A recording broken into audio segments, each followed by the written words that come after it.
नमस्कार साथियों, मैं राजेश शुक्ला आप सभी का ELS के प्लेटफॉर्म पर बहुत बहुत हार्दिक स्वागत करता हूं। साथियों, पिछले वीडियो में मैंने सामान्य अध्ययन की तैयारी कैसे करें, सामान्य अध्ययन में कैसे अच्छा अंक अर्जित करें, इसी संदर्भ में एक श्रृंखला शुरू की थी, जिसका पहला भाग मैंने भारतीय संविधान और राज्य व्यवस्था पर चर्चा से शुरू किया था। आज उसी श्रृंखला में मैं एक और कड़ी जोड़ रहा हूं, जिसके अंतर्गत मैं भाग 2 में भारतीय इतिहास के संदर्भ में आप सबसे बात करने जा रहा हूं, यानी इंडियन हिस्ट्री और कंटेम्प्रेरी वर्ल्ड हिस्ट्री, भारतीय इतिहास और समकालीन विश्व इतिहास को ध्यान में रखते हुए मैं आपको आज ये बताने जा रहा हूं कि सामान्य अध्ययन का एक इम्पॉर्टेंट सेगमेंट है हिस्ट्री को कैसे पढ़ा जाए, किन सोर्सेज से पढ़ा जाए, जिससे जीएस में पूछे जाने वाले प्रश्नों पर आप इतिहास विषय में एक बेहतर प्रदर्शन कर सकें। देखिए, आप सब जान चुके हैं कि सामान्य अध्ययन के अंतर्गत कई डिफरेंट सेगमेंट इंक्लूड हैं। जैसे मैंने आपको अपने पहले वीडियो में बताया ही कि हम सामान्य अध्ययन को अपनी सुविधा के अनुसार, अध्ययन की सुविधा के अनुसार अलग अलग सेगमेंट में बांट सकते हैं। भारतीय संविधान और राज्य व्यवस्था भी इसका एक सेगमेंट है, इतिहास भी इसका एक सेगमेंट है, ज्योग्राफी भी इसका एक सेगमेंट है, इकोनॉमिक्स भी इसका एक सेगमेंट है, जनरल साइंस भी इसका एक सेगमेंट है। और ऐसे करके मैंने इसके विभिन्न खंडों को आपके सामने रखा था और उन्हीं खंडों में से एक खंड आज इतिहास पर हम लोग चर्चा करने जा रहे हैं। तो आज के इस वीडियो के माध्यम से मैं आप सबको ये बताने का प्रयास करूंगा कि इतिहास का पाठ्यक्रम क्या रखा जाए, यानी कौन कौन से टॉपिक की तैयारी की जाए, किन संदर्भ ग्रंथों का सहारा लिया जाए, जिससे किसी भी जनरल कॉम्पिटिटिव एग्जाम में इतिहास से पूछे जाने वाले प्रश्नों में हम बेहतर कर सकें। देखिए, ये जो श्रृंखला मैंने शुरू की है, ये इस तरह के अभ्यर्थियों को ध्यान में रखकर शुरू की है जो विविध प्रकार की प्रतियोगी परीक्षाओं में सम्मिलित हो रहे हैं। मेरा कहने का आशय ये है कि आप चाहे UPSI की तैयारी कर रहे हैं, आप चाहे हरियाणा सिविल सर्विस की तैयारी कर रहे हैं, आप चाहे यहाँ पर DSSB PGT की तैयारी कर रहे हैं, PRT की तैयारी कर रहे हैं, या TGT की तैयारी कर रहे हैं, या फिर आप जो है वो SSC CGL की तैयारी कर रहे हैं, हर जगह पर आप देखते हैं कि जर्नल अवेयरनेस या GS एक बड़ा इंपॉर्टेंट सेगमेंट है। उनका रोल अलग अलग होता है। जैसे CGL के पेपर में नंबर ऑफ क्वेश्चंस 25 होते हैं GS के, और प्रत्येक प्रश्न 2 अंक का होता है। तो टियर 1 की जो परीक्षा होती है उसमें आप देखेंगे कि कुल 200 अंकों के प्रश्न पत्र में GS से 50 अंक का सेक्शन रहता है। ऐसे ही अगर आप मान लीजिए DSSB के टीचिंग पोर्टल पर तैयारी कर रहे हैं, चाहे PRT हो, चाहे TGT, चाहे PGT, तो उसमें आप देखते हैं कि जनरल अवेयरनेस सेक्शन से 20 प्रश्न पूछे जाते हैं, 20 अंक के होते हैं। CAPF की परीक्षा की तैयारी कर रहे हैं तो उसमें भी आप देखते हैं कि 125 प्रश्नों में जो है वो लगभग 100 प्रश्न जो है वो GS सेगमेंट के ही रहते हैं। ऐसे ही चाहे CDS की परीक्षा हो, चाहे FCAT का एग्जाम हो, चाहे KVS की परीक्षा हो, हरियाणा सिविल सर्विसेज हो, जितने भी एग्जाम जिसमें जनरल स्टडी सेगमेंट से प्रश्न रहता है, उसको ध्यान में रखते हुए मैंने कॉम्प्रिहेंसिव कोर्स डिजाइन किया है। उसी का पाठ्यक्रम आपके सामने रखता हूं, और अगर आप इस पाठ्यक्रम के अनुरूप तैयारी करते हैं तो आप किसी भी प्रतियोगी परीक्षा में आप कहीं ना कहीं बेहतर प्रदर्शन कर सकेंगे GS में, और GS में अच्छा अंक अर्जित कर सकेंगे। तो आइए अब बात करते हैं कि इतिहास में क्या पढ़ना है और फिर कैसे पढ़ना है, इसको थोड़ा सा हम समझते हैं। देखिए, इतिहास विषय मैं मानता हूं कि सबसे सरल और सबसे सहज विषय है, लेकिन अगर कोई स्टूडेंट ये समझता है कि इतिहास विषय का मतलब ये होता है कि राजा रानी की कहानी है, इसमें ज़्यादातर तथ्यात्मक जानकारी है और हम तथ्यों को रट लें, तो वो इतिहास के बारे में बहुत अधूरा ज्ञान रखता है। इतिहास केवल राजा रानी की कहानी नहीं है, इतिहास केवल राजवंशों से जुड़ा हुआ विषय नहीं है, इतिहास में मानव समाज के विविध पक्षों का अध्ययन होता है। यानी एक सामान्य वर्ग का जो मानव है उसके भी सामाजिक जीवन का पक्ष, उसके सांस्कृतिक जीवन का पक्ष भी वो इतिहास के विषय वस्तु का एक हिस्सा है। तो जब भी आप किसी विषय की तैयारी करते हैं, जैसे सामान्य अध्ययन में आप चाहते हैं आपका अच्छा अंक आए, चाहे आप सीजीएल की परीक्षा दें, चाहे आप एचसीएस की परीक्षा दें, कोई भी एग्जाम आप दें, अगर आप चाहते हैं कि उसमें जीएस सेगमेंट में आपके अच्छे अंक आए, तो सबसे पहले विषयवार एक पढ़ने की रणनीति तय करिए और उसी रणनीति के अनुरूप कार्य करिए। यानी हर एक विषय पर एक अच्छी पकड़ और एक अच्छी समझ बनाने का प्रयास करिए। इतिहास विषय में जब तक विषय वस्तु आपकी स्पष्ट नहीं होगी तब तक आप पढ़ने की रणनीति सही नहीं बना पाए। तो सबसे पहले हम लोग यही समझते हैं कि इतिहास का पाठ्यक्रम क्या है, इसकी विषय वस्तु क्या है, जिससे इतिहास के प्रति एक समझ विकसित हो। देखिए, सबसे पहले एक थोड़ा सा इंट्रोडक्शन देना चाहूंगा। दरअसल जब हम इतिहास विषय की बात करते हैं,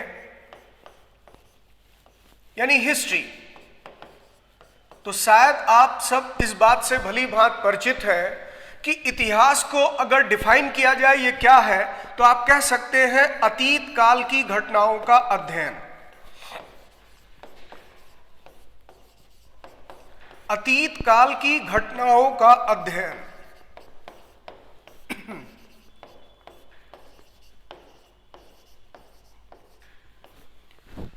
यानी स्टडी ऑफ पास्ट इवेंट्स, इसी को हम कहते हैं इतिहास। यानी अतीत में जो कुछ घटित हुआ उसके बारे में जानना, उसके बारे में अध्ययन करना ही इतिहास की विषय वस्तु है।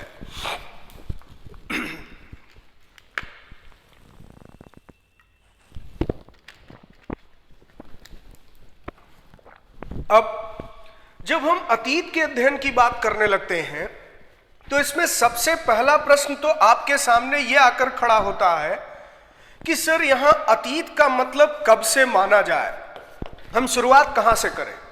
क्योंकि अतीत कहने का अर्थ तो यह भी है कि जो 100 साल पहले घटित हुआ वो भी अतीत है, जो 1000 साल पहले घटित हुआ वो भी अतीत है, जो 10,000 साल पहले हुआ वो भी अतीत है, लाखों साल पहले जो हुआ है वो भी अतीत है।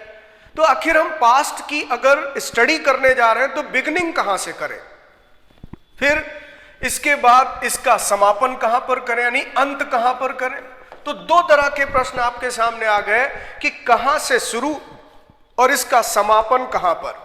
तो एक चीज आप समझिएगा कि जितने भी मानविकी विषय हैं, ह्यूमैनिटीज के जितने भी सब्जेक्ट हैं, चाहे वो इतिहास है, चाहे वो भूगोल है, चाहे वो समाज शास्त्र है, चाहे वो राजनीति शास्त्र है, इन सभी विषयों के केंद्र में मानव है, ह्यूमन बीइंग है।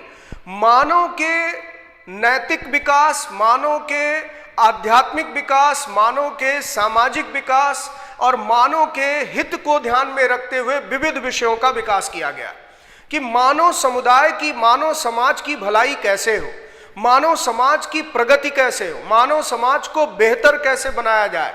और इसी बात को ध्यान में रखते हुए विविध प्रकार के मानविकी विषयों का विकास हुआ, या ह्यूमैनिटीज के सब्जेक्ट का आप कह सकते हैं डेवलपमेंट होता रहा। तो इतिहास के केंद्र में भी मानव खड़ा है, यानी हम जिस अतीत के बारे में बात कर रहे हैं वो मानव समाज से जुड़ा हुआ, वो मानव के सभ्य बनने की कहानी से जुड़ा हुआ। तो मानव ही इसका नायक है या मानव ही इसका केंद्र बिंदु है। तो इसका मतलब यहीं से एक आंसर क्या निकलता है कि शुरुआत कहां से करनी चाहिए, जहां से मानव के उद्भव और विकास की कहानी शुरू होती। इस संदर्भ में अगर मैं इस प्रश्न का उत्तर देना चाहूं कि कब से इतिहास पढ़ना शुरू किया जाए, अतीत की शुरुआत कहां से की जाए, तो आप कहेंगे ये सारी कहानी शुरू होती है मानव के उद्भव एवं विकास। यानी जहां से ह्यूमन बीइंग का ओरिजिन है, जहां से उसका डेवलपमेंट शुरू हुआ, वहीं से इतिहास भी शुरू होगा। क्योंकि मैंने पहले स्पष्ट कर दिया इसके केंद्र में मानव, यानी हम ये नहीं पढ़ने जा रहे हैं कि पृथ्वी का इतिहास क्या है, क्योंकि पृथ्वी का भी अपना एक इतिहास है। जियोग्राफी में आप सब पढ़ते हैं और उसी चैप्टर को आप कहते हैं जियोग्राफिक हिस्ट्री ऑफ अर्थ, अर्थ यानी पृथ्वी का भूगर्भिक इतिहास। तो उसमें जो आप भूगर्भिक इतिहास पढ़ते हैं उसकी विषय वस्तु अलग है। यहां हमारा विषय वस्तु उसके केंद्र में मानव है। तो मानव के सभ्य बनने की कहानी मानव के उद्भव से शुरू होती है। जब मानव इस पृथ्वी पर जन्म लेता है तो किस रूप में उसने अपना जीवन यापन शुरू किया, उस आदिम युग की अवस्था से लेकर और मानव के आज के समय में पहुंचने तक जो पूरा घटनाक्रम है वही इतिहास। तो एक तो पक्ष आपको स्पष्ट कर दिया कि शुरुआत हम यहां से करेंगे। तो अगर मानव के उद्भव का इतिहास खोजा जाए तो ऐसा माना जाता है कि अफ्रीका महाद्वीप वो स्थान है जहां मानव का उद्भव हुआ, मानव की उत्पत्ति हुई, ह्यूमन बींग्स का ओरिजिन हुआ। तो अगर हम अफ्रीका महाद्वीप के संदर्भ में भी देखें तो मानव का उद्भव बहुत पुराना नहीं है। लगभग आप कह सकते हैं कि अगर अफ्रीकी महाद्वीप से हम मानव के प्राचीन रूप को ले लें, यानी जो आदिम रूप उसका था, होमोसेपियंस के डेवलपमेंट से अगर हम शुरुआत करें, होमोसेपियंस वैज्ञानिक नाम है आधुनिक मानव का, तो अगर होमोसेपियंस से हम शुरुआत करें तो बहुत ज्यादा पीछे जाकर आपको इतिहास देखने को नहीं मिलेगा। आज से लगभग 25 लाख साल पहले की कहानी हो सकती है। भारत के संदर्भ में जब आप इतिहास पढ़ते हैं तो ये इतिहास और भी थोड़ा सा आगे चला आता है, यानी कि अगर भारत में आदिम मानव के इतिहास से हम शुरुआत करें, आदिम मानव के उद्भव और विकास की कहानी शुरू करें, तो वहीं से हम कहते हैं कि लगभग आज के 2.5-3 लाख साल पहले से भारत का इतिहास प्रारंभ हो जाएगा। तो इस संदर्भ में जब हम इस कहानी को पढ़ते हैं तो यहां से लेकर के अंत कहां पर जाकर करते हैं, तो आप इसका जवाब यह भी दे सकते हैं कि इतिहास का अंत नहीं। क्यों अंत नहीं है? क्योंकि आज भी जो कुछ बीत रहा है वो भी कल आने वाले कल के लिए इतिहास बन जाएगा। तो इतिहास कभी ऐसा नहीं है कि वो अंत कर जाएगा, क्योंकि समय निरंतर बीतता जा रहा है और इसके अनुरूप आप कह सकते हैं जो कुछ भी आज हम देख रहे हैं आने वाले कल के लिए ये भी एक इतिहास है। लेकिन पाठ्यक्रम के दृष्टिकोण से अगर देखा जाए तो यहां पर आपका पाठ्यक्रम एक दायरे में बांधा गया है और खासकर जो सामान्य अध्ययन जैसे विषय की तैयारी करते हैं वो 1950 तक के इतिहास को ले सकते हैं। इसका कारण यह है कि भारत के स्वतंत्रता का संघर्ष, उसकी परिणति दिखाई देती है 1947 की आजादी मिलने में। तो 1947 में जब भारत ब्रिटिश दासता से मुक्ति पाता है, यहीं पर आपके आधुनिक भारत का इतिहास का कालखंड समाप्त माना जाता है। ऐसा नहीं कि 1950 के बाद इतिहास नहीं, उसके बाद भी इतिहास। लेकिन फिर मैंने कहा कि जब हम कोई ऐसे ऐतिहासिक कालखंड का अध्ययन करते हैं जो हमारे युग से जुड़ा, यानी हमारे दौर का इतिहास, जैसे मान लीजिए आज के 20 साल पहले कोई ऐतिहासिक घटना घटित हुई है, तो वो एक ऐसा दौर है जब हमने जीवंत रूप में उसको देखा है, तो उसको समकालीन इतिहास कहा जाता है, यानी कंटेम्परेरी हिस्ट्री। तो कंटेम्परेरी शब्द का मतलब होता है समकालीन। अपने संदर्भ में आप कह सकते हैं वो काल जो हम खुद देख रहे हैं। जैसे राजनीतिक रूप से अगर आपसे कहा जाए कि भारतीय जनता पार्टी में एक ऐसी शख्सियत का जन्म हुआ जिसने भारतीय जनता पार्टी को राष्ट्रीय स्तर पर एक बहुत बड़ी पार्टी के रूप में आगे बढ़ाया, उस व्यक्ति का नाम नरेंद्र मोदी था, तो अगर ये बात आज के 20 साल बाद बच्चों को पढ़ाई जाए तो आप कहेंगे ये तो वो दौर की कहानी है जो मैंने खुद अपनी आंखों से ही देखा, क्योंकि आप लोग आज के दौर में ये घटना घटित होते हुए देख रहे हैं। तो इसका मतलब कि जब वो बातें पढ़ी जाएंगी तो उसे आप कहेंगे समकालीन इतिहास। यानी समकालीन इतिहास का मतलब अपने समय का इतिहास। तो उम्मीद करता हूं जो ये टर्म है कंटेम्परेरी हिस्ट्री, समकालीन इतिहास, भारत के संदर्भ में अगर देखा जाए तो आप समझ गए होंगे कि 1950 के बाद का जो ऐतिहासिक घटनाक्रम है वो समकालीन इतिहास के अंतर्गत रखा जा सकता है। जो लोग यूपीएससी जैसी परीक्षाओं की तैयारी कर रहे हैं, चाहे वो सिविल सर्विस हो, चाहे वो सीएपीएफ हो या सीडीएस की परीक्षा हो, उसमें कंटेम्परेरी इंडियन हिस्ट्री के भी कुछ प्रश्न आते हैं। जैसे 1962 में भारत चीन युद्ध हुआ, जो चीन का जो आक्रमण भारत पर हुआ, या 1971 में भारत पाकिस्तान युद्ध हुआ, ये सब जो विषय हैं ये समकालीन इतिहास के अंतर्गत रखे गए। लेकिन खासकर सामान्य प्रतियोगी परीक्षाओं की तैयारी में लगे हुए अभ्यर्थियों को परेशान होने की जरूरत नहीं है। आपका पाठ्यक्रम 1950 तक आते आते समाप्त हो जाता है। तो ये कह देना कि 1950 से इतिहास समाप्त हो जाता है, गलत होगा, क्योंकि मैंने कहा इतिहास निरंतर बनने वाली कहानी है। आज जो कुछ भी आपके सामने घटित हो रहा है ये आने वाले कल के लिए इतिहास का विषय बन जाएगा। लेकिन फिर भी हमें पाठ्य विवरण के आधार पर तैयारी करनी है, तो हम लोग यहां से कहानी शुरू करेंगे और यहां तक पहुंचेंगे। अब जब यहां से कहानी शुरू करते हैं तो इतिहास के संदर्भ में यहां पर आप देखेंगे एक टर्म यूज किया जाता है इस समय को, जहां से मानव के उद्भव विकास की कहानी शुरू होती है, उसे कहा जाता है प्राग ऐतिहासिक काल। प्राग ऐतिहासिक काल यानी इसे कहते हैं प्री हिस्टोरिक एज। और फिर मैंने कहा कि 1950 तक यानी आधुनिक समय तक आते आते हम लोग ये कह सकते हैं कि इतिहास के अंतर्गत हम लोग प्री हिस्टोरिक एज से पढ़ना शुरू करेंगे और 1950 तक का इतिहास पढ़ेंगे। अब यहां प्राग ऐतिहासिक का मतलब क्या है बच्चों, मैं इसे भी डिस्क्राइब करूंगा, लेकिन सबसे पहले आपके पाठ्य विवरण को, उसकी विषय वस्तु को स्पष्ट करना चाहता हूं कि भारत के इतिहास को पढ़ते समय आपको क्या क्या कंटेंट तैयार करने, पहले उसे जानिए। अपना पहले खुद का एक मॉडिफाइड सिलेबस बनाइए और उसमें सहयोग करने के लिए ही मैं ये वीडियो आपके साथ शेयर कर रहा हूं, जिसके माध्यम से आप अपने कंटेंट डिजाइन कर सकें कि हमें इन टॉपिक्स की तैयारी करनी है। तो प्राग ऐतिहासिक काल से 1950 तक का जो पूरा इतिहास है भारत का, इसी को 3 अलग अलग कालखंडों में बांटा गया। एक को हम कहते हैं प्राचीन भारत यानी एंशिएंट इंडिया, एक को हम कहते हैं मध्यकालीन भारत यानी मेडिवल इंडिया, और एक को हम कहते हैं आधुनिक भारत।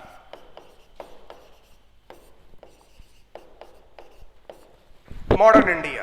तो इस तरीके से अगर आप देखें तो पूरे इंडियन हिस्ट्री को आप टाइम स्पैन में, कालखंडों में 3 चरणों में रख सकते हैं।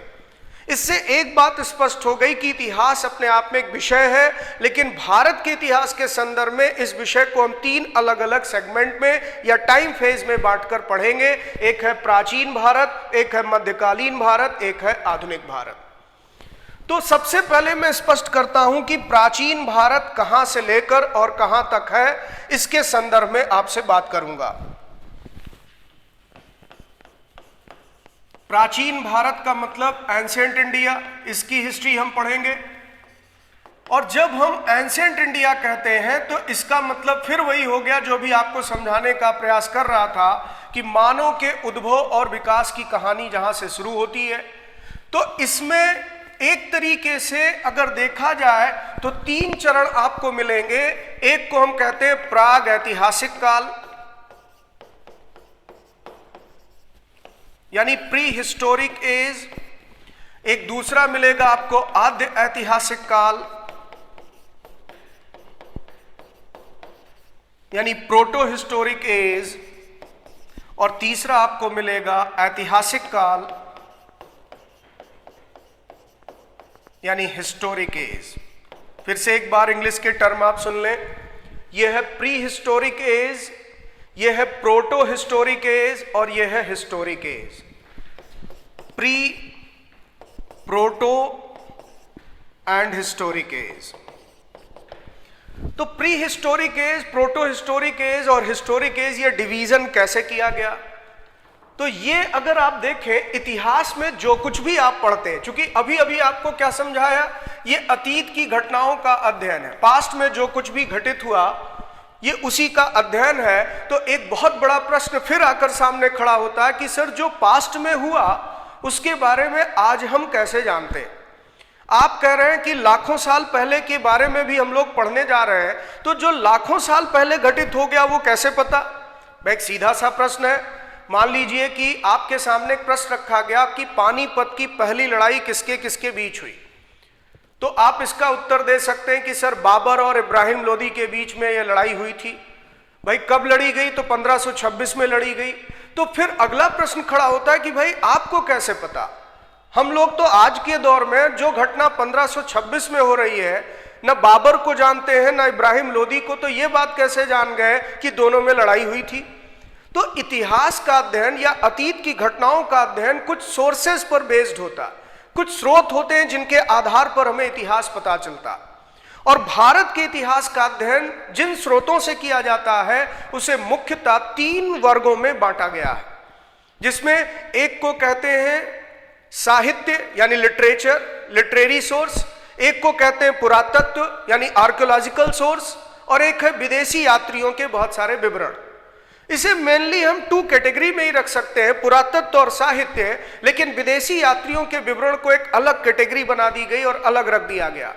तो आप ये कह सकते हैं कि भारत के इतिहास पर जानकारी जुटाने के लिए हम पुरातात्विक स्रोतों का भी सहारा लेते हैं, आर्कियोलॉजिकल सोर्स। आर्कियोलॉजी का मतलब है जैसे पुराने समय के अभिलेख मिले हैं, सिक्के मिले हैं, बहुत सारे स्मारक बने हुए हैं, इस तरह के जो है भौतिक अवशेष, फिजिकल रिमेन्स, जिनके माध्यम से हमें प्राचीन काल की घटनाएं पता चले। फॉर एग्जाम्पल, जैसे सिंधु घाटी सभ्यता के बारे में आप लोग पढ़ते हैं तो आप देखते हैं कि मोहनजोदाड़ो नाम की एक जगह से एक बृहद स्नानागार मिला। अब ये बृहद स्नानागार जो ग्रेट बाथ मिला, ये एक फिजिकल रिमेन्स, एक भौतिक अवशेष। उसको देखकर हम अनुमान लगाते हैं कि उस समय की नगर योजना क्या रही होगी, उनकी टाउन प्लानिंग कैसी रही होगी, किस तरह से इन्होंने इतना विशाल स्नानागार बनाया होगा। तो ये जो भौतिक अवशेष है ये भी इतिहास का एक स्रोत है। ऐसे ही आप इतिहास में देखेंगे प्राचीन काल में बहुत सारे राजा महाराजाओं ने अपने नाम के सिक्के जारी करवाए, या उन सिक्कों पर उनके चित्र बनाए गए, या फिर उनका इंटरेस्ट जिस फील्ड में था उसे उस पर उकेरा गया, उसकी मिंटिंग की गई। तो वो सिक्के भी कहीं ना कहीं हमारे लिए इतिहास का एक साधन बन जाते हैं। ऐसे ही बहुत सारी चीजें लिखित विवरण के रूप में उपलब्ध है। जैसे मैंने बाबर का जिक्र किया, तो बाबर एक ऐसी पर्सनालिटी थी जिसने अपनी बायोग्राफी लिखी। तो उसकी जो ऑटोबायोग्राफी है वो बाबर के व्यक्तित्व को जानने का एक बहुत बड़ा माध्यम है। फिर इसके अलावा और भी बहुत सारे लिटरेरी सोर्सेज हैं जिनके माध्यम से हम उसके बारे में अध्ययन करते हैं। तो इतिहास जानने के लिए हमारे पास कई तरह के स्रोत हैं और उसी आधार पर इन कालखंडों का निर्धारण किया गया। प्री हिस्टोरिक एज या प्राग ऐतिहासिक काल इतिहास का एक ऐसा कालखंड है जिसके बारे में केवल पुरातत्व से ही हमें जानकारी मिलती है, केवल आर्कियोलॉजिकल सोर्स। ऐसा इसलिए क्योंकि इस जमाने का कोई रिटन रिकॉर्ड है ही नहीं, कोई लिखित विवरण है ही नहीं। और लिखित विवरण इसलिए नहीं है क्योंकि उस समय लेखन कला का आविष्कार नहीं हुआ था, उस समय लिपि का आविष्कार नहीं हुआ था, और इनकी क्या भाषा रही होगी वो जानना बड़ा मुश्किल है। कम्युनिकेशन कैसे करते थे ये जानना बड़ा मुश्किल है। तो लिपि अगर इनकी मिली भी है तो वो पढ़ी नहीं जा सकी। हालांकि मैंने कहा प्राग ऐतिहासिक काल एक ऐसी अवस्था है जहां लिपि है ही नहीं, लेखन कला है ही नहीं, केवल पुरातत्व से ही हमें इनका इतिहास पता चलता। तो इसी को कहते हैं प्री हिस्टोरिक एज। फिर मानव जीवन में एक विकास का ऐसा चरण आया जहां पर वो लेखन कला से परिचित हो गया, लिखना पढ़ना जान गया। तो क्योंकि मानव अपने उद्भव के साथ ही सभ्य नहीं था, समय के साथ उसने जीवन जीने का ढंग बदला, और जीवन जीने के ढंग के बदलाव में ही आप कहते हैं कि वो सभ्य बना। तो सभ्य यानी ये कहानी असभ्य से सभ्य बनने की है कि मानव कैसे असभ्य से सभ्य बनते बनते और आज इतना सभ्य हो चुका, इतना आगे बढ़ चुका है कि वो अंतरिक्ष में भी जाकर स्टेशन बना रहा। तो यही पूरी विकास की यात्रा जो हुई, इसी की कहानी को इतिहास कहा जाता। लेकिन मैंने क्या कहा, मानव जीवन के उद्भव और विकास की कहानी का जो पहला चरण है वो इतना साधारण था कि पढ़ाई लिखाई तो कोसों दूर की बात। उसका केवल एक ध्येय था, केवल एक मिशन था। भूख तब भी लगती थी इंसान को, और पेट भरने के लिए, भोजन प्राप्ति के लिए जगह जगह जंगलों में भटकता था, जानवरों का शिकार करता था, आवास के रूप में वो गुफाओं का इस्तेमाल करता था, और उसी अवस्था को हम प्रस्तर युग या स्टोन एज के नाम से जानते हैं। यानी पढ़ाई लिखाई से कोई वास्ता ही नहीं था, मानो इतना सभ्य हुआ ही नहीं था। ना ही डीएसएसबी के फॉर्म निकलते थे, ना एसएससी के फॉर्म निकलते थे, ना यूपीएससी की परीक्षाएं होती थी। केवल एक ध्येय था, पेट भर जाए और सोने के लिए एक सुकून की जगह मिल जाए। बड़े चैन से इंसान अपना जीवन जी रहा था। लेकिन कहना बड़ा आसान है कि बड़े चैन से, वो बहुत स्ट्रगलिंग फेज थी। और इस तरह से मानव के प्राग ऐतिहासिक संस्कृति का जब आप अध्ययन करेंगे तो आप देखेंगे कि यहीं से जो है इतिहास की कहानी शुरू होती है, जिसे हम लोग प्रस्तर युग या स्टोन एज के नाम से जानते हैं।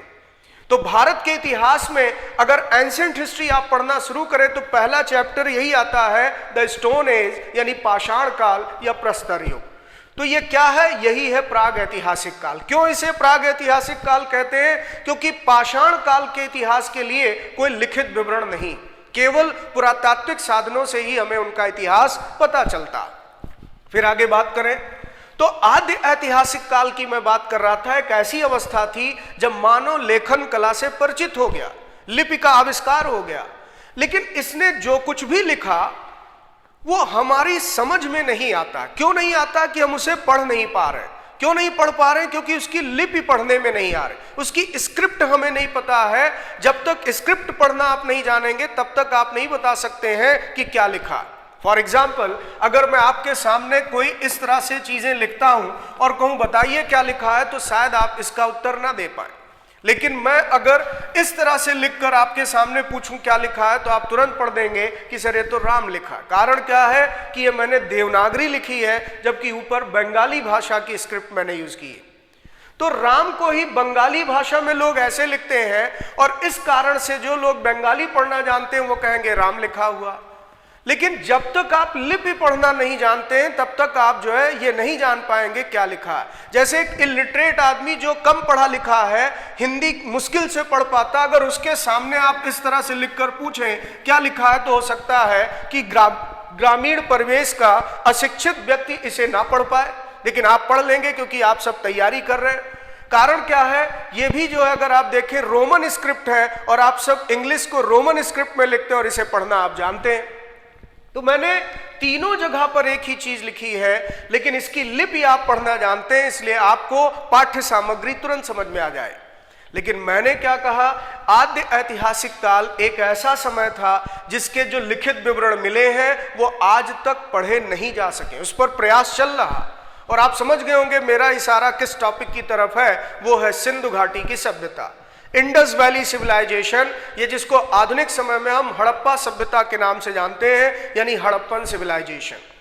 तो हड़प्पन सिविलाइजेशन या जो हड़प्पाई सभ्यता है उसकी लिपि तो मिल गई, उसकी स्क्रिप्ट कई सील्स पर, मोहरों पर भी मिली है, लेकिन फिर भी उसे आज तक पढ़ने में सफलता नहीं मिली। इसीलिए आज उसके बारे में भी जानकारी का आधार पुरातत्व ही है।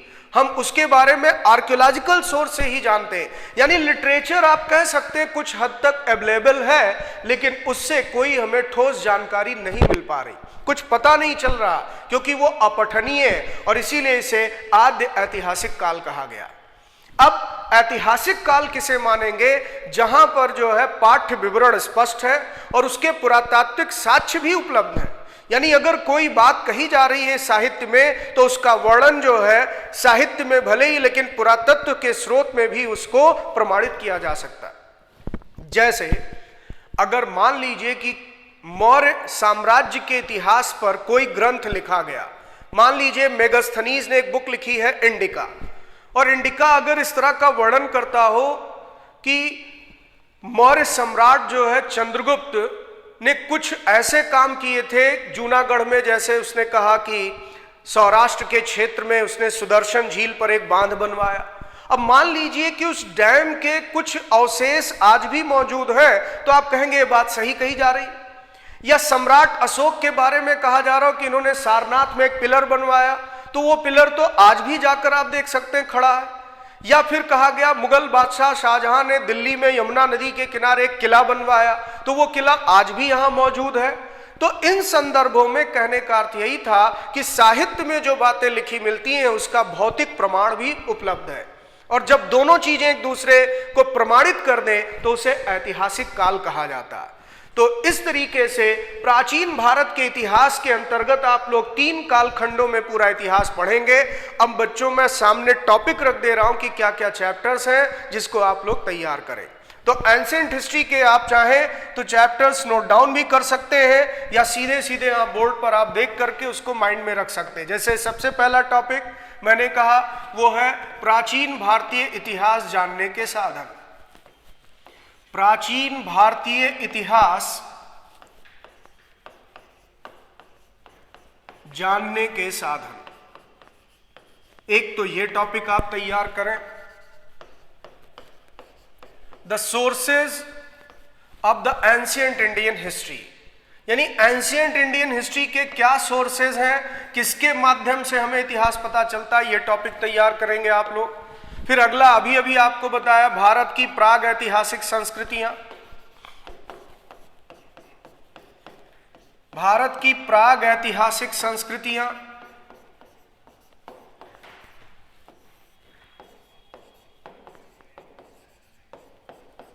Pre historic culture of India.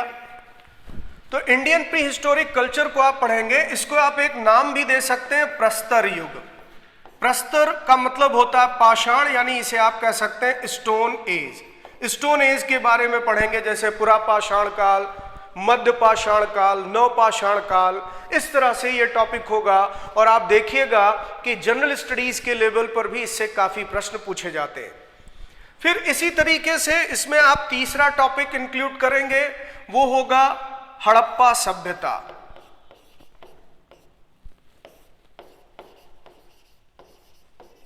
Indus valley civilisation भी इसे हम कह सकते हैं, सिंधु घाटी की सभ्यता, हालांकि इसका नया नाम ज्यादा ऑथेंटिक माना गया है, वो है हड़प्पा सभ्यता। क्यों हड़प्पा सभ्यता इसका ज्यादा आधुनिक नाम माना गया, इस पर हम लोग टॉपिक पर बात करेंगे। फिर इसके बाद इसमें हम चौथा टॉपिक लेंगे, वो होगा वैदिक काल। वैदिक पीरियड के बारे में बात करेंगे, जिसमें ऋग वैदिक काल और उत्तर वैदिक काल दो चरण देखने को मिलते हैं, यानी अर्ली वैदिक एज और लेटर वैदिक एज। इस बारे में हम लोग बात करेंगे कि क्या क्या डेवलपमेंट वैदिक काल में हुआ, या आर्यों की सभ्यता के बारे में हम लोग डिस्कशन करेंगे। फिर इसके बाद अगला टॉपिक होगा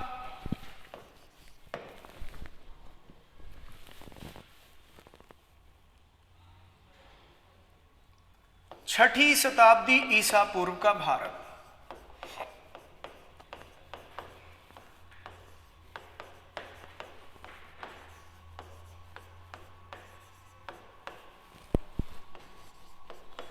India in the 6th century BC. तो छठी शताब्दी ईसा पूर्व, हालांकि बच्चों में हिस्ट्री पढ़ाते समय आपको हिस्ट्री में जो डेट या क्रोनोलॉजी सेट की गई है, तिथियों का जो निर्धारण किया गया है, इसके बारे में भी पढ़ाऊंगा कि ईसा पूर्व किसे कहते हैं, ईसवी सन किसे कहते हैं, एना डोमिनी और बिफोर क्राइस्ट में डिफरेंस क्या है, ये सब टर्म आए कैसे, इस सब पर बात करेंगे। लेकिन इतिहास में दो तरह की तिथियों का प्रयोग मिलेगा, एक ईसा पूर्व और एक ईसवी सन। जैसे आज की तारीख में आप कहते हैं कि 2021 का ईसवी सन चल रहा है, तो एना डोमिनी या एडी जिसे शॉर्ट में लिखा जाता है, और बीसी यानी बिफोर क्राइस्ट जिसे हिंदी में ईसा पूर्व लिखते हैं, इस तरह से इतिहास में कालक्रम को बांटा गया। तो छठी शताब्दी ईसा पूर्व यानी 6th सेंचुरी बीसी की जब हम बात करें, तो इसमें कई चीजें देखने को मिलती हैं पैरेलल एक दूसरे के। जैसे इसमें आता है महाजनपद काल या महाजनपदों का उदय। तो आप एंशिएंट हिस्ट्री में एक बड़ा इंपॉर्टेंट चैप्टर पढ़ते हैं कि किस तरह से महाजनपदों का निर्माण हुआ, फॉर्मेशन हुआ, और 16 महाजनपद अस्तित्व में आने का प्रमाण मिलता है। ये 16 महाजनपद कौन थे, इनका क्या इतिहास था, इसके बारे में पढ़ेंगे। इन्हीं महाजनपदों में से आगे चलकर एक बहुत बड़ी शक्ति बना और उसी को कहा गया मगध साम्राज्य। तो नेक्स्ट फिर आता है मगध साम्राज्य का उत्कर्ष। ये आपके लिए एक बड़ा इंपॉर्टेंट टॉपिक हो जाता है, जिसमें हर्यंक वंश से लेकर के और नंद वंश तक का पूरा इतिहास डिस्कस करूंगा। फिर इसके बाद यहां पर आगे बढ़ते हैं तो देखते हैं प्राचीन भारत पर विदेशियों के आक्रमण भी शुरू हो चुके थे। तो प्राचीन भारत पर जो विदेशियों के आक्रमण हुए यानी फॉरेन अटैक हुए, इसके बारे में जब आप पढ़ेंगे तो आपको पता चलेगा कि इसमें दो महत्वपूर्ण आक्रमण प्राचीन काल में देखने को मिलते हैं, एक ईरानियों का आक्रमण और एक मकदूनियाई आक्रमण। तो मकदूनिया जिसे इंग्लिश में मैसिडोनिया कहते हैं, मैसिडोनिया का एक राजा था अलेक्जेंडर, जिसका भारतीय रूपांतरण है सिकंदर। सिकंदर का आक्रमण होता है, ईरानियों का आक्रमण होता है। इस सब के बारे में हम लोग इस टॉपिक में पढ़ेंगे। और फिर इसी में एक अन्य महत्वपूर्ण टॉपिक जुड़ जाता है, वो है रिलीजियस रिफॉर्म मूवमेंट, यानी धर्म सुधार आंदोलन। और इस धर्म सुधार आंदोलन के अंतर्गत मुख्यतः आप लोग बौद्ध और जैन धर्म का अध्ययन करेंगे कि बौद्ध और जैन धर्म का उदय कैसे हुआ, वो क्या पृष्ठभूमि थी, क्या परिस्थितियां थी जिसमें दो नए धार्मिक संप्रदायों का विकास हुआ और ईसा पूर्व 6वीं शताब्दी में ये सबसे डोमिनेटिंग रिलीजन बना, सबसे प्रभावशाली या सबसे वर्चस्वशाली धर्म के रूप में विकसित हुआ। फिर क्यों बौद्ध और जैन धर्म आगे चलकर कमजोर पड़ गए, इन सब पर हम लोग काफी विस्तार से बात करेंगे। यही होगा 6वीं शताब्दी ईसा पूर्व का भारत, क्योंकि ये सारी घटनाएं एक दूसरे से कंटेम्परेरी। तो कंटेम्परेरी टर्म का मतलब फिर यहां वही हो गया कि जिस समय महाजनपदों का उदय हुआ है उसी समय मगध साम्राज्य बनने की कहानी भी साथ साथ चलती, और एक तरफ इसी समय आपको कहीं ना कहीं प्राचीन भारत पर विदेशियों के आक्रमण भी देखने को मिलेंगे, और दूसरी तरफ एक यहां पर समानांतर धारा वो बौद्ध और जैन धर्म के विकास की भी दिखाई देगी। तो इसी पर हम लोग विस्तार से अध्ययन करेंगे। फिर आगे बढ़ते हैं। तो कुल मिलाकर अगर देखा जाए तो हम लोगों के कुल कितने टॉपिक हो गए, यहां पर 5 टॉपिक हो गए। फिर आते हैं 6ठे टॉपिक पर। 6 नंबर पर आप टॉपिक ले सकते हैं दक्षिण भारत का इतिहास।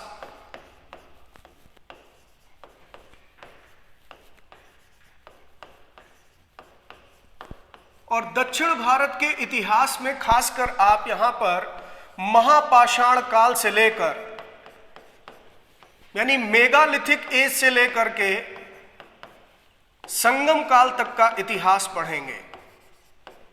यानी संगम एज जिसे कहा गया है, दक्षिण भारत में तमिल कवियों का जो सम्मेलन हुआ उसे संगम कहा गया, और उस समय के घटनाक्रम को ही एक नाम दे दिया गया संगम काल। तो वहां तक का इतिहास हम लोग साउथ इंडियन हिस्ट्री में खासकर एंशिएंट पीरियड में इसके बारे में पढ़ते हैं। फिर आगे बढ़ते हैं तो नेक्स्ट आ जाता है मौर्य युग यानी मौर्य पीरियड। नेक्स्ट इसके बाद आ जाता है मौर्योत्तर युग। मौर्योत्तर युग का मतलब है पोस्ट मॉडर्न एज में जो कुछ घटनाएं हुई, क्योंकि मौर्योत्तर युग में आप देखेंगे भारत का मध्य एशिया से क्या संपर्क बना, कैसे मध्य एशिया से कई विदेशी जातियां भारत की तरफ पलायन करके आती हैं और वो भारत में एक बड़े राजनीतिक क्षेत्र में अपनी सत्ता भी स्थापित करती हैं। वो चाहे कुषाण थे, वो चाहे शक थे, वो चाहे इसी तरीके से इंडो ग्रीक थे यानी हिंद यवन, इनके बारे में आप अध्ययन करें। दूसरी तरफ मौर्य शासन के समापन के बाद भारतीय राजवंशों ने भी सत्ता मगध में स्थापित की, चाहे वो शुंग वंश था, चाहे वो कण्व वंश था, और उधर दक्कन में सातवाहनों का राजवंश था। तो मौर्योत्तर काल में 2 तरह की आप देखेंगे समानांतर राजनीतिक शक्तियां दिखाई देती हैं। एक भारतीय राजवंश, इनके बारे में आप पढ़ेंगे, और एक विदेशी राजवंशों ने जो सत्ता स्थापित की, इनके बारे में हम लोग पढ़ेंगे।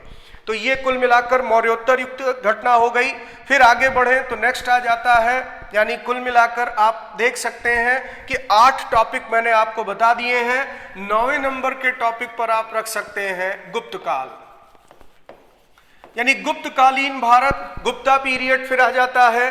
प्राचीन भारत के संदर्भ में इसे स्वर्णिम युग माना गया है, इसे एंशिएंट इंडिया का गोल्डन एरा कहा गया है।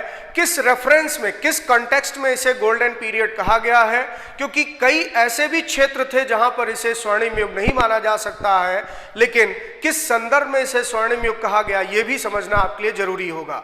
तो गुप्त काल के समय की महत्वपूर्ण घटनाएं, और फिर इसके बाद यहां पर अंतिम टॉपिक आप ले सकते हैं गुप्तोत्तर कालीन भारत, यानी एक तरीके से पोस्ट गुप्ता इंडिया। तो गुप्तोत्तर काल के अंतर्गत कई क्षेत्रीय शक्तियां उभर कर भारत में सामने आती हैं, जिसमें एक महान शक्ति का नाम आप देखेंगे, वो है हर्षवर्धन। हर्षवर्धन को इस संदर्भ में भी महान कहा गया कि इसे प्राचीन भारत का अंतिम महान हिंदू राजा भी कहते हैं। तो मैं इस पर बात करूंगा जब ये टॉपिक आपसे डिस्कस करूंगा, लेकिन ओवरऑल आप कह सकते हैं कि प्राचीन इतिहास यहां पर आप खत्म कर सकते हैं। लेकिन बच्चों, अब एक बहुत बड़ा प्रश्न खड़ा होता है कि सर ये बताइए, क्यों गुप्तोत्तर काल पर ही आकर के हम कह दें कि प्राचीन काल समाप्त हुआ और मध्यकाल शुरू हो जाता है? तो ये बात तो पहले जान लीजिए कि यहीं से आगे जो आप पढ़ना शुरू करेंगे वो मध्यकाल की तरफ पलायन होगा, यानी यहां से कुछ ऐसा घटनाक्रम भारत में आता है जिससे धीरे धीरे एक नए युग में हम लोग प्रवेश करते हैं और प्राचीन काल का रूपांतरण मध्य युग में हो जाता है। तो खासकर उस घटना को मैं डिटेल में समझाऊंगा। वो घटना थी सामंतवाद का विकास, यानी फ्यूडलिज्म।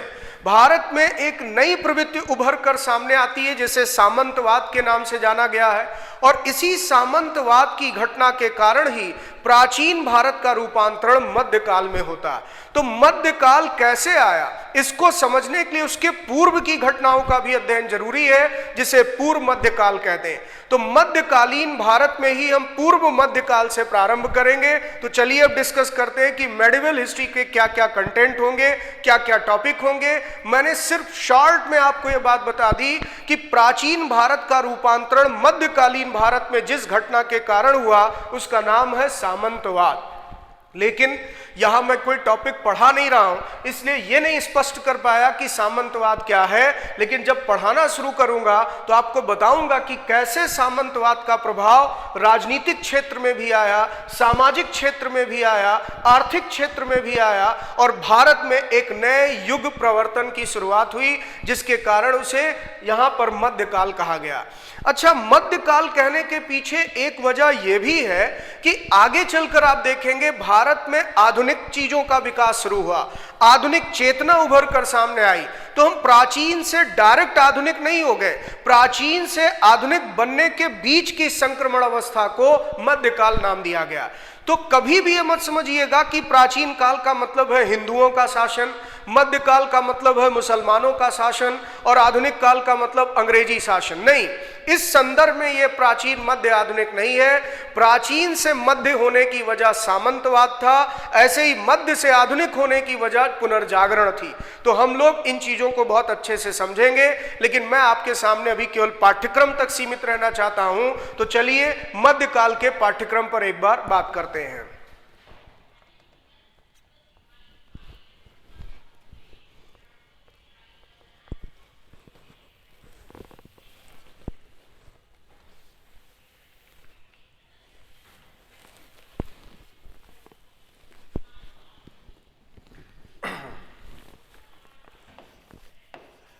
मध्यकालीन भारत यानी मेडिवल इंडिया। अब जब मध्यकालीन भारत की हम बात करेंगे तो इसमें सबसे पहला टॉपिक मैंने कहा कि इसका बैकग्राउंड समझेंगे, वो है पूर्व मध्यकाल।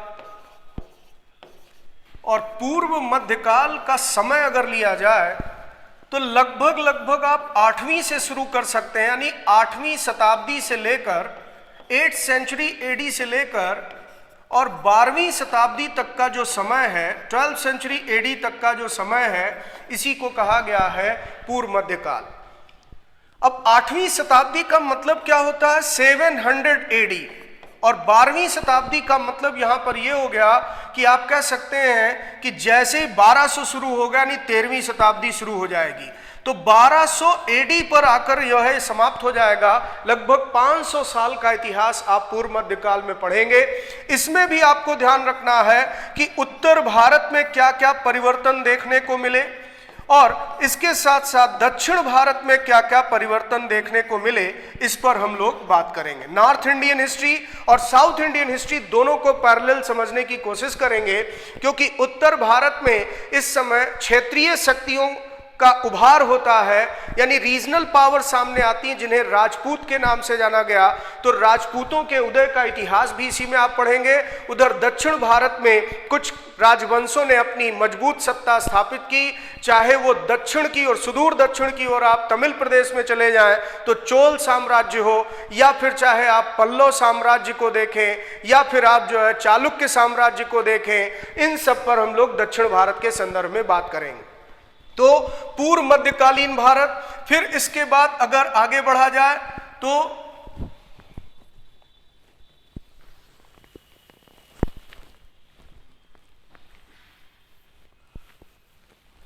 इसमें दूसरा टॉपिक आ जाएगा आपका सल्तनत काल।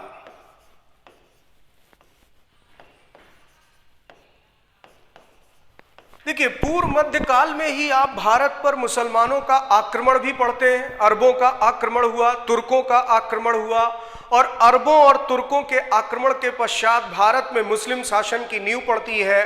और फिर आप देखेंगे कि मोहम्मद गौरी के दास कुतुबुद्दीन ऐबक ने भारत में राजनीतिक सत्ता की स्थापना कर दी।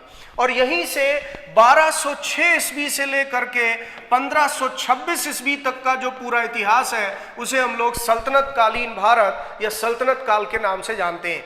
अब सल्तनत काल के अंतर्गत एक तो दिल्ली सल्तनत, यानी दिल्ली को केंद्र बना करके जिन राजवंशों ने शासन किया, उन पांचों राजवंशों का इतिहास, चाहे वो गुलाम वंश रहा हो, चाहे वो खिलजी वंश रहा हो, चाहे वो तुगलक वंश रहा हो, चाहे वो सैयद वंश रहा हो, या फिर अंतिम लोदी वंश रहा हो, दिल्ली सल्तनत के इतिहास में उनको पढ़ेंगे।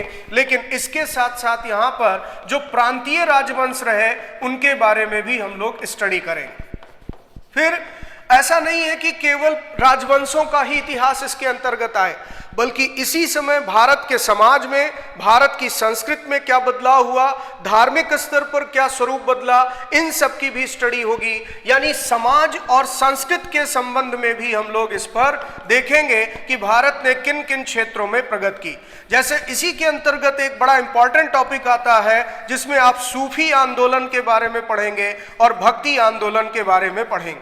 यानी भारत में सूफी परंपराओं का, सूफी सिलसिलों का उदय होता है, इनका विकास होता है। इसी के समानांतर भक्ति आंदोलन भारत में शुरू होता है।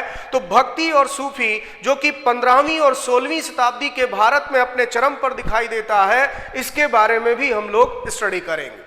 फिर इसके बाद अगला टॉपिक इसके अंतर्गत हम लोग ले सकते हैं और वो टॉपिक हो जाएगा आपका मुगल कालीन भारत।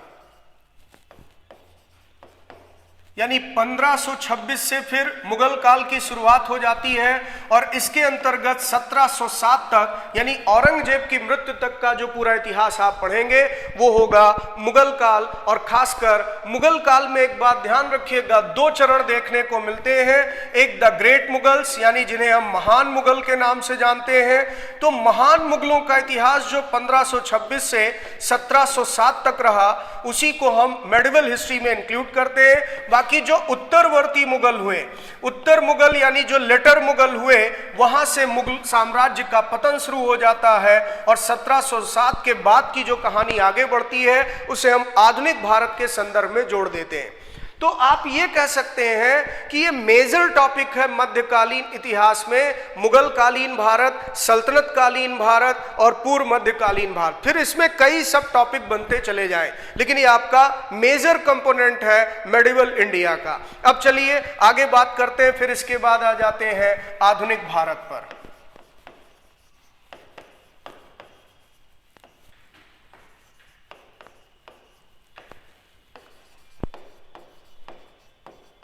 मॉडर्न इंडियन हिस्ट्री की मैं बात करूं, देखिए मॉडर्न इंडिया में सबसे पहले यह समझने की जरूरत है कि आखिर इसे मॉडर्न इंडिया क्यों कहा गया, इसका कहने का पर्याय क्या है, और फिर दूसरी चीज कि आखिर आधुनिक भारत का इतिहास कहां से शुरू किया जाए। तो ये सब चीजें जब हम लोग पाठ्यक्रम के अनुसार चीजों को लेकर बढ़ेंगे तो पहले स्पष्ट कर लेंगे, तभी विषय को पढ़ना शुरू करेंगे, क्योंकि इसमें कुछ कॉन्सेप्ट छिपे होते हैं। लेकिन फिर भी मैं चूंकि पाठ्यक्रम तक अपने आप को सीमित रखना चाह रहा हूं, तो आपके सामने ये स्पष्ट करना चाहता हूं कि इसमें क्या क्या आपको पढ़ना। तो इसमें आप पहला अध्याय शुरू करेंगे, वो है 18वीं शताब्दी का भारत। अब 18वीं शताब्दी के भारत में जब आप पढ़ना शुरू करेंगे तो इसमें कई सब टॉपिक जुड़ते चले जाएंगे। जैसे मुगल साम्राज्य का पतन और विघटन जो हुआ, इसकी पूरी कहानी डिस्कस होगी।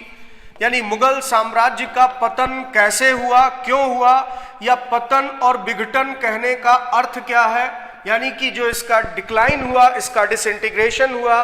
फिर इसके साथ साथ जो भारत में स्वायत्त राज्यों का उदय हुआ, यानी ऑटोनॉमस स्टेट्स आए।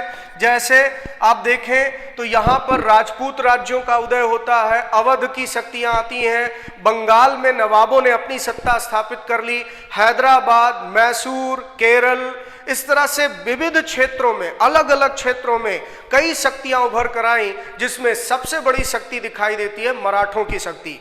यानी मुगलों के पतन के बाद मराठा इतनी बड़ी शक्ति बन जाते हैं कि लगता है ये केंद्रीय शक्ति बनेंगे, लेकिन पानीपत की तीसरी लड़ाई में मराठों की पराजय ने उनका ये सपना भी चकनाचूर कर दिया। तो इन सब चीजों को हम लोग समझेंगे और कुल मिलाकर के इस तरह से मुगल साम्राज्य के पतन और विघटन के समानांतर ही स्वायत्त राज्यों का इतिहास भी पढ़ेंगे और फिर ये देखेंगे कि 18वीं शताब्दी के भारत की समाज की स्थिति कैसी थी, भारतीय संस्कृति की क्या दशा थी, इन संदर्भों में भी हम लोग बात करें। तो अगर ये 3 आयाम आप पढ़ लेते हैं तो 18वीं शताब्दी के भारत का इतिहास इन्हीं में सिमटा हुआ। फिर आगे बढ़े अगर, तो यहां पर दूसरा टॉपिक इसके बाद आ जाता है भारत में यूरोपीय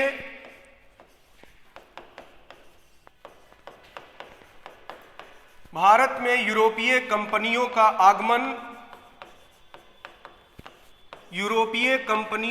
आगमन, arrival of European companies in India and इसी के साथ साथ भारत पर अंग्रेजों की विजय।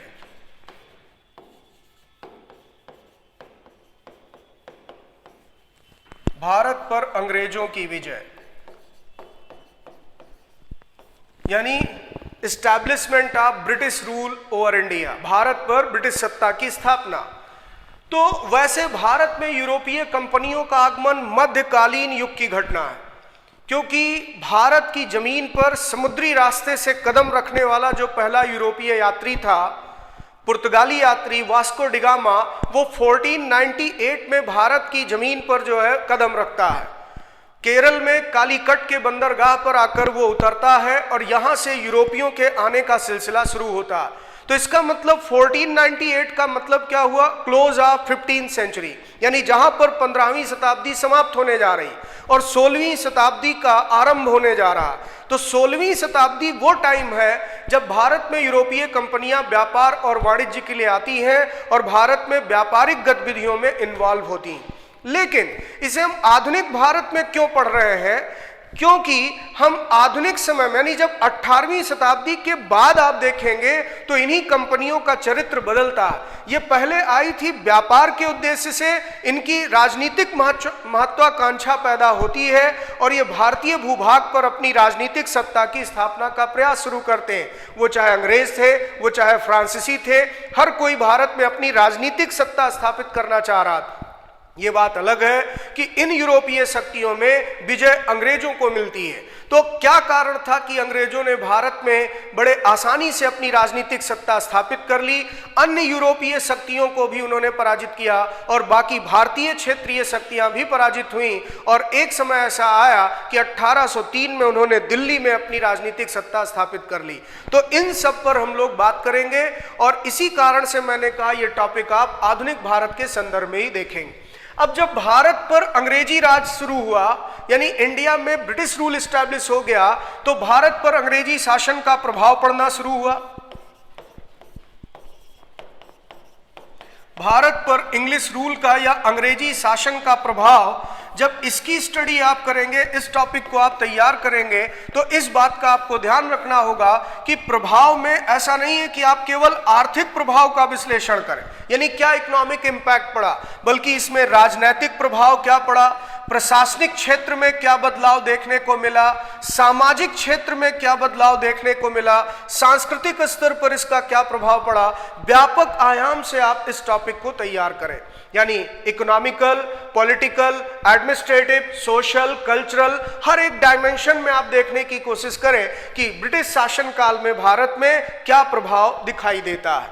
फिर इसका एक दूरगामी प्रभाव यह दिखाई देता है कि भारतीय जनमानस ब्रिटिश शासन के व्यवहार से रुष्ट होता चला गया, उसमें एक बगावत की भावना पैदा होने लगी और इसके परिणाम स्वरूप आप देखेंगे तो यहां पर आपको पता चलेगा कि किस तरह से ब्रिटिश शासन के विरुद्ध जो है वो जन विद्रोह शुरू होता है।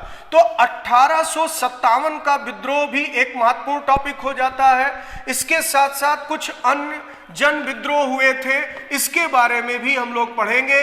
अब वो चाहे किसानों का विद्रोह हो, वो चाहे आप देखें आदिवासियों का विद्रोह हो, इस तरह के सभी विद्रोहों को ध्यान में रखते हुए हम लोग यहाँ पर इसकी स्टडी करें कि ब्रिटिश सरकार के प्रति जो रेजिस्टेंस हुआ, जो प्रतिरोध पैदा हुआ, जो प्रतिक्रिया दिखाई दी, वो क्या क्या थी, किस स्तर पर भारतीयों ने जो है ब्रिटिश शासन को चुनौती दी, जिसमें सबसे बड़ी जन क्रांति वो 1857 का विद्रोह माना जाता है। तो इस सारी चीज की स्टडी हम लोग इसके अंतर्गत करेंगे। फिर आपका अगला टॉपिक हो जाएगा 19वीं शताब्दी में भारत में सांस्कृतिक और सामाजिक पुनर्जागरण शुरू होता है, यानी सामाजिक जो सांस्कृतिक पुनर्जागरण की घटना होती है भारत में, इससे एक आधुनिक भारत का उदय होता है, नए भारत का निर्माण होता है। तो ये पुनर्जागरण क्या था, सामाजिक सांस्कृतिक क्षेत्र में इसका प्रभाव क्या था और कैसे इसने नए भारत की आधारशिला तैयार की, एक नए भारत का निर्माण किया, इसको भी हम लोग समझेंगे, जिसमें राजा राम मोहन राय का क्या योगदान था या कई सामाजिक सुधार संगठनों ने किस किस तरह से भूमिका निभाई, इस सब के बारे में आपको स्टडी करनी होती है। फिर जब नए भारत का निर्माण हुआ या फिर आधुनिक भारत का निर्माण हुआ, तो यहीं से आप देखते हैं कि भारत में राष्ट्रवादी चेतना का विकास होता है। यानी फिर अगला टॉपिक आ जाता है इसके बाद कि भारत में राष्ट्रवाद का उदय हुआ और इसका परिणाम यह सामने आता है कि भारत में एक राष्ट्रीय आंदोलन शुरू होता है। तो भारतीय राष्ट्रीय आंदोलन यानी इंडियन नेशनल मूवमेंट, इसके बारे में हम लोग पढ़ेंगे, जो ब्रिटिश शासन से मुक्ति पाने के लिए लड़ा गया एक बड़ा लंबा संघर्ष था। 1885 में भारतीय राष्ट्रीय कांग्रेस की स्थापना के साथ ही राष्ट्रीय आंदोलन का विकास तेजी से होता है और 1947 में भारत को ब्रिटिश शासन से मुक्ति मिलती है। तो इसी पर एक बड़ा अध्याय, आप ये काफी महत्वपूर्ण चैप्टर है, सबसे डिटेल में इसकी स्टडी आप करेंगे। और यहाँ तक पढ़ने का मतलब हुआ कि जो भारतीय इतिहास का पाठ्यक्रम है वो आपने संपूर्ण पाठ्यक्रम आपने कवर कर लिया। इतने टॉपिक पढ़कर अगर आप एग्जाम देने जाते हैं तो इंडियन हिस्ट्री से पूछे जाने वाले प्रश्नों पर आप बहुत कंफर्टेबल रहेंगे। तो बच्चों, सबसे पहले तैयारी का पहला चरण ही यही होता है कि किसी भी विषय को पढ़ने से पहले उसकी विषय वस्तु तैयार करिए कि उसका कंटेंट क्या है और उन कंटेंट्स को हम किस तरह से पॉइंट आउट करते हुए एक एक टॉपिक को कवर करेंगे। फिर उस पर एक फंडामेंटल लेवल की जानकारी रखिए और उसी को विस्तार देते चले जाइए। फंडामेंटल चीजें बिल्कुल क्लियर होनी चाहिए और उसी को विस्तार देते हुए आगे बढ़ सकते हैं। और इस संदर्भ में अब मैं आपको यह भी बताना चाहूंगा कि आप अगर कोई संदर्भ ग्रंथ इस्तेमाल करना चाहते हैं, कोई रेफरेंस बुक इस्तेमाल करना चाहते हैं, तो इसके लिए सबसे बढ़िया है कि क्लास 11th की और 12th की जो एनसीईआरटी की बुक आती है, खासकर मैं नाम भी लिख दूं तो राम शरण शर्मा की जो प्राचीन भारत है, राम शरण शर्मा ने प्राचीन भारत लिखी है, जो पुरानी वाली एनसीईआरटी की किताब है। इसका पीडीएफ भी शायद आप लोगों को नेट पर मिल जाएगा, तो आपके ऊपर डिपेंड करता है कि आप पीडीएफ से इसको फॉलो करें या आप टेक्स्ट बुक ही मार्केट में जाकर खरीद लें। ऐसे ही सतीश चंद्र की मध्यकालीन भारत आती है, मध्यकालीन भारत, सतीश चंद्र इसके राइटर, एनसीईआरटी की बुक है। और इसी तरीके से बिपिन चंद्र की क्लास 12th की जो है वो मॉडर्न इंडिया आती है। आप यहाँ पर क्लास 12th वाली मॉडर्न इंडिया या आधुनिक भारत जो है पढ़ सकते हैं। तो ये 3 किताबें बहुत फंडामेंटल हैं, बहुत बेहतर तरीके से लिखी गई हैं। ये आपकी समझ भी विकसित करेंगी और पूरे भारतीय इतिहास का पाठ्यक्रम भी लगभग ये समाहित करती है। तो इस पर आप बेस बना सकते हैं, लेकिन ये सोचना कि केवल इन्हीं किताबों से पूरी तैयारी हो जाएगी, ये कहना काफी हद तक गलत होगा। ऐसा इसलिए क्योंकि ये किताबें स्कूल पाठ्यक्रम को ध्यान में रखते हुए लिखी गई हैं, बच्चों को ध्यान में रखते हुए लिखी गई हैं। ये फंडामेंटल बुक्स हैं, ना कि आप कह दें कि आपके कॉम्पिटिटिव एग्जाम को ध्यान में रखते हुए इसका पाठ्यक्रम बनाया गया। तो आप भारतीय इतिहास पर इतनी चीजें पढ़ लें। फिर हालांकि वर्ल्ड हिस्ट्री से पूछे जाने वाले प्रश्नों की संख्या वो जनरल स्टडीज के हिस्ट्री सेगमेंट में बहुत सीमित है, आप उसे इग्नोर भी कर सकते हैं, लेकिन फिर भी मैं ये आपको सलाह दूंगा कि आप समकालीन विश्व के कुछ टॉपिक जरूर पढ़कर जा सकते हैं। एग्जाम में कभी कभी आप देखिएगा कंटेम्प्रेरी वर्ल्ड के क्वेश्चंस भी पूछ लिए जाते हैं जिसमें जो बहुत महत्वपूर्ण टॉपिक है मैं सिर्फ उनका जिक्र करूंगा। जैसे कुछ विश्व प्रसिद्ध क्रांतियां रही हैं, इनसे प्रश्न आ जाता है। जैसे फ्रांस की क्रांति या जैसे अमेरिकी क्रांति, इसके बारे में थोड़ा सा जान लें, या फिर चीन में जो क्रांति हुई इसके बारे में कुछ बेसिक जानकारी ले लें। दूसरा, या फिर इसी तरीके से जो रूस की क्रांति हुई इसके बारे में जान लें। दूसरा महत्वपूर्ण टॉपिक आ जाता है, इसके बाद आप देखेंगे कि किस तरह से साम्राज्यवाद का विकास होता है, यानी साम्राज्यवाद, एम्पायरलिज्म और उपनिवेशवाद क्या है, इसका विकास कैसे यूरोपीय राष्ट्र राज्य प्रणाली से जुड़ा हुआ है, इसके बारे में पढ़ेंगे। तीसरा, इसके बाद first world war and second world war, ये बड़े इंपॉर्टेंट टॉपिक हो जाते हैं। फिर इसके साथ साथ जो है वो इटली और जर्मनी के जो एकीकरण का इतिहास है, ये जो है यानी जो इसका यूनिफिकेशन हुआ, ये बड़ा महत्वपूर्ण टॉपिक है। फिर इसके साथ साथ यहाँ पर एक टॉपिक और है, वो है फांसीवाद और नाजीवाद। तो इस तरह से आप मेजर टॉपिक कम से कम कवर करके जा सकते हैं, बेसिक जानकारी लेकर जा सकते हैं कि किस तरह से हिटलर का उदय होता है, मुसोलिनी का उदय होता है, फर्स्ट वर्ल्ड वार के बाद सेकंड वर्ल्ड वार होता है, साम्राज्यवाद कैसे जो है पनपता है, किस तरह से औद्योगिक क्रांति होती है। इस तरह के टॉपिक को जोड़कर आप कंटेम्प्रेरी वर्ल्ड के भी कुछ गिने चुने टॉपिक तैयार कर सकते हैं।